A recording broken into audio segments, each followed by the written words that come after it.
حضرت علامہ محمد اقبال رحمۃ اللہ علیہ ارشاد فرماتے ہیں، شب و روز کی اس دنیا میں مت پڑو، آپ کے پاس ایک اور وقت اور جگہ بھی ہے۔ مومن ریشم کی طرح نرم اور فولاد کی طرح سخت ہوتا ہے۔ قومیں شاعروں کے دلوں میں پیدا ہوتی ہیں، ترقی کرتی ہیں اور سیاستدانوں کے ہاتھوں مرتی ہیں۔ کام میری نگاہ میں ایسا ہی مقدس ہے جیسے عبادت۔ زندگی کا راز یہی ہے کہ جہاں رہو، جس حال میں رہو، خوش رہو، مطمئن رہو۔ مہمان نوازی پیغمبروں کا خاصہ ہے اور فقر کی پہلی منزل کسب حلال ہے۔ جو مسائل انسان نہ حل کر سکے، قدرت انہیں حل کرتی ہے۔ انسان کو ہمیشہ یہ یاد رکھنا چاہیے کہ نیک عمل کبھی ضائع نہیں ہوتا۔ اگر آدمی بننا چاہتے ہو تو بنی آدم کا احترام کرو۔ دل ایک ایسی چیز ہے جو امیر کے پہلو میں نہیں۔ قومیں فنا نہیں ہوتی بلکہ آئندہ نسلوں کی صورت میں اپنا قائم مقام پیش کر دیتی ہیں۔ یقین ایک عظیم قوت اور انصاف ایک بیش بہا خزانہ ہے، اور صبر ایک عظیم سعادت ہے۔ مسلمان کے لیے جائے پناہ صرف قرآن پاک ہے۔ قرآن پاک کو صرف پڑھا نہ کرو، سمجھا بھی کرو۔ مسلمان کی حقیقی اساس توحید اور ختم نبوت کے عقیدے پر ہے۔ وہ گھر ہزار صد تحسین کے قابل ہے جس میں روزانہ صبح کے وقت قرآن پاک کی تلاوت ہوتی ہے۔ ایک بڑے استاد کی حیثیت سورج کی سی ہے جو اپنی روشنی و حرارت ہر چیز تک بے کم و کاست پہنچاتا ہے۔ دوسروں کے سہارے زندگی بسر کرنا قرآن کی روح سے کافری ہے۔ انسانی پیدائش کا مقصد تسخیر کائنات ہے۔ آج کا انسان اپنی روزی کی فکر میں رزق تلاش کر رہا ہے اور اپنے رزاق کو بھول بیٹھا ہے جو اسے رزق دیتا ہے۔ غلامی بہت بڑی لعنت ہے اور محکومی بھی۔ عشق رسول دین بھی ہے اور دنیا بھی۔ اس کے بغیر انسان نہ دین کا رہتا ہے نہ دنیا کا۔ ہر شخص کو طبیعت آسمان سے ملتی ہے اور زبان زمین سے۔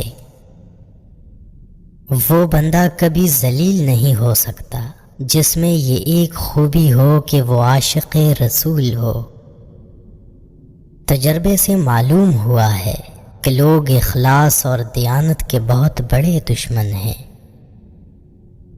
جو شخص اپنی عظمت کے گیت گائے وہ کبھی عظیم نہیں بن سکتا۔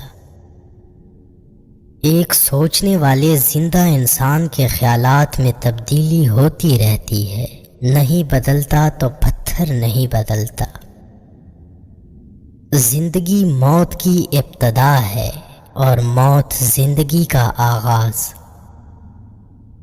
انسان اپنی حسرتوں کی خاطر اپنے رب کے سامنے سجدوں میں گرتا ہے۔ اگر وہ صرف عشق خدا میں گرے تو کوئی حسرت باقی نہ رہے۔ قلب کی فطرت ہی ایسی ہے کہ وہ محبت سے رام ہو سکتا ہے، مخالفت اور عداوت سے نہیں۔ میں نے آسمان کی رگوں کی حرکت اور چاند کی رگوں میں دوڑتا ہوا خون دیکھا ہے۔ علم کی جستجو جس رنگ میں بھی کی جائے، عبادت ہی کی ایک شکل ہے۔ آج کل تعلیم زیادہ ہے اور علم کم، جبکہ پہلے زمانے میں علم زیادہ تھا اور تعلیم کم۔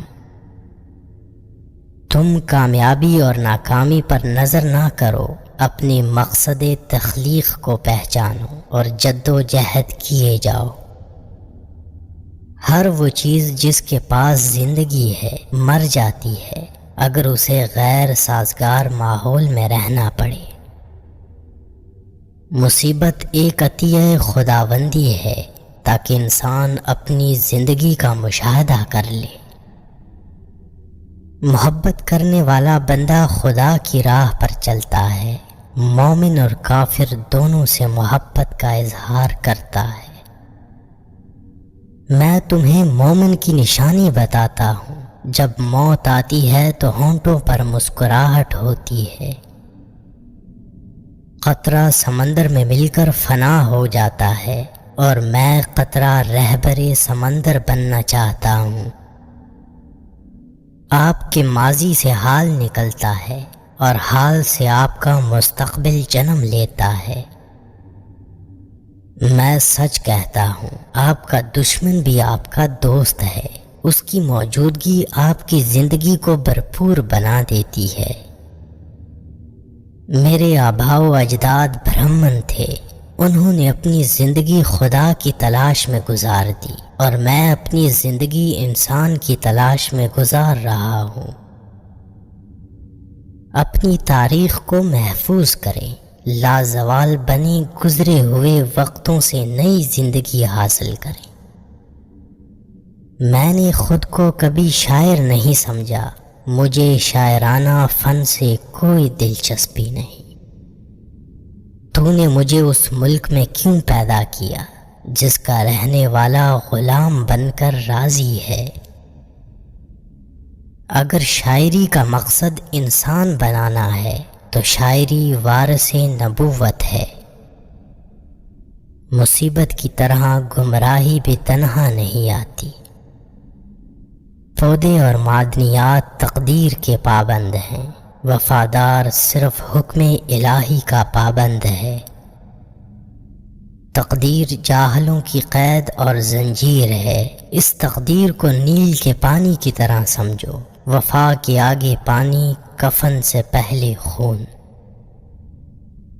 انسان کے روح کی اصل کیفیت غم ہے، خوشی تو ایک عارضی شے ہے۔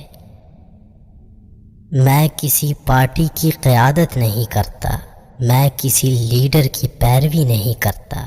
میں نے اپنی زندگی کا بہترین حصہ اسلام، اس کے قانون، سیاست، اس کی ثقافت، اس کی تاریخ اور اس کے ادب کا بغور مطالعہ کرنے میں دیا ہے۔